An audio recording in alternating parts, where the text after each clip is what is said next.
We have not seen one piece of evidence that links Ossama Bin Laden directly to the planning stages of September 11th. This failure to provide proof was later said to be unnecessary because Bin Laden, in a video allegedly found in Afghanistan, admitted responsibility for the attacks. But the man in this video has darker skin, fuller cheeks, and a broader nose than the Ossama Bin Laden of all other videos, who again seem to have planted evidence. The head of Pakistani intelligence at the ISI, Mahmoud Ahmed, requested Omar Sheikh to wire $100,000 to Mohammed Atta, who was the lead hijacker. Hijacker Mohammed Atta received wire transfers via Pakistan. The man sending the money to Atta is believed to be Ahmed Umar Saeed Sheikh. Omar Sheikh admitted he was supported by the Pakistan government's intelligence service, the ISI. We know that the men who were supposedly the hijackers had their houses, cars, credit cards paid for by the U.S. government. They were, in truth, agents. Number 10, top reason for thinking the hijackers are fake. Their names do not appear on any passenger manifest. That's not easy to arrange, my friends. If you know of any other case, I'd be interested in hearing it. Number 9, none of them were subject to any autopsy. Would have been interesting, powerful evidence if, in fact, we had some bodies here to offer some proof, but there is none. Number 8, top 10 reason for thinking these hijackers are fake. 5 to 7 at least have turned up alive and well and living in the Middle East. They've even been interviewed by the BBC and The Guardian in the UK. Now, I dare say that if they were actually killed in the impact of these airliners, then it's even more difficult to imagine how they could have arranged those interviews. Walid al-Shari is a Saudi Airlines pilot in Casablanca, Morocco. Wael M. al-Shari is alive and well. Abdulaziz al-Amari is a Saudi Airlines pilot living in Saudi Arabia. Mohand al-Shari is alive in Saudi Arabia. Khalid al-Madar is a computer programmer in Mecca. Salam al-Hamzi works at a chemical plant in Yanbo, Saudi Arabia. Saeed al-Ghamdi is training to be a pilot in Tunis. Ahmed al-Nami is an administrative supervisor for Saudi Airlines. And last but not least, Mohammed Atta's father claimed to receive a phone call from his son on September 12th. 14 of the hijackers based their training in Florida, and the 5 that allegedly hijacked Flight 77 lived in a motel right outside the gates of the NSA. But here's one of the biggest pieces of evidence. You all heard them say that a paper passport fell out of one of the towers and was picked up by a police officer on the street. This plane flies into the building, explodes with jet fuel out of the guy's jacket, goes through the fireball, through the side of the plane, out of the burning building, fire shooting out, and comes down to the ground unscathed. But something happened. For 6 months they reported they had this passport. Boy, we've got it, we've got the proof. And then the guy stood up and was alive in the Middle East, and they pulled it and said, oh, that was a mistake. He wasn't a hijacker, and the story just disappeared. Reason number 7, the FBI nevertheless has not revised its list. This is quite surprising. They have to be aware. David Ray Griffin's second book on 9/11, the 9/11 Commission Report, Omissions and Distortions, makes this point as his number 1 item. They have to know, yet they have not revised their list. As an aside, I expect we're going to see some backtracking and equivocating now, and they're going to be saying, well, maybe they aren't really sure about all the names on their list. But listen to this. Reason number 6.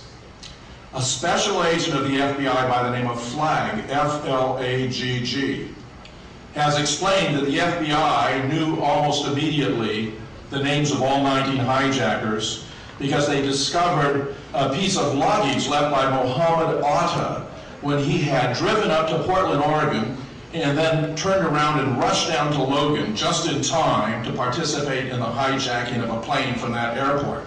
According to Flagg, this piece of luggage Atta left behind included not only a terrorist manual, but a very convenient list of the 19 hijackers. And I say, well, that's really quite stunning, considering 5, 6, or 7 of these guys have turned up alive and well. How can you explain that? And that, incidentally, gives new meaning to the word false flag. My top 10, number 5 reason for thinking these hijackers were fake. They could not have flown the planes. Niels Agadavan, among others, who's a pilot and aeronautical engineer, has studied their training background, and it's simply preposterous to presume these guys who could barely get a Cessna off the ground could have piloted a commercial airliner and brought it to its target.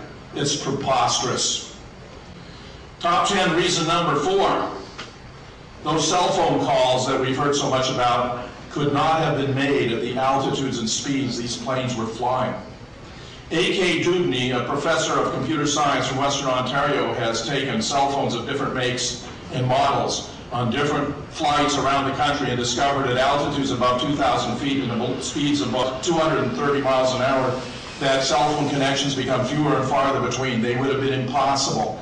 And that, of course, would include the one you've all heard about from alleged passenger Mark Bingham, where he calls his mother and says, "Mom, this is Mark Bingham." You believe me, don't you?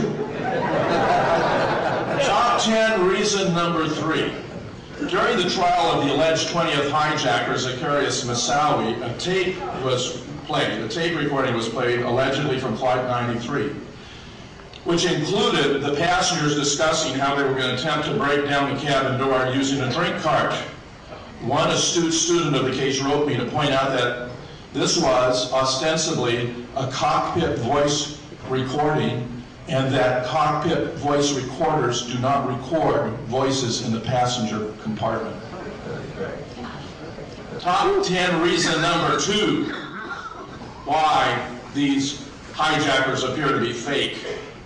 The last words attributed on that tape to the hijackers who were facing imminent death was Allah Akbar, which is Arabic for God is great, God is great. According to a Muslim member of Scholars for 9/11 Truth, the last words that a devout follower of Islam should say when confronting imminent death is not those words, but rather, in Arabic, there is but one God, Allah, and Muhammad is his prophet. I therefore suggest that the writers assigned to this script simply didn't know enough to get it right. Number 1, top 10 reason number 1 for believing these hijackers were fake. Zacarias Moussaoui, this April, was subjected to a trial to determine whether he should be punished by life imprisonment or even death for not coming forward to reveal the plot, which the government maintained, had he done, would have enabled the government to have intervened and saved lives. I make 3 observations. A year before, Zacarias Moussaoui confessed to a different plot.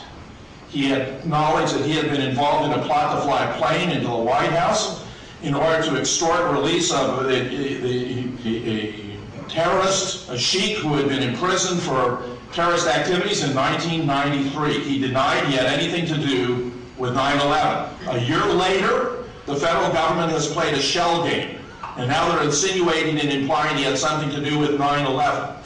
As my good friend Webster Tarpley has observed, this man had no obligation to come forward and to confess his involvement in a plot. Even if he had been involved in 9/11, we still have something here known as the Fifth Amendment.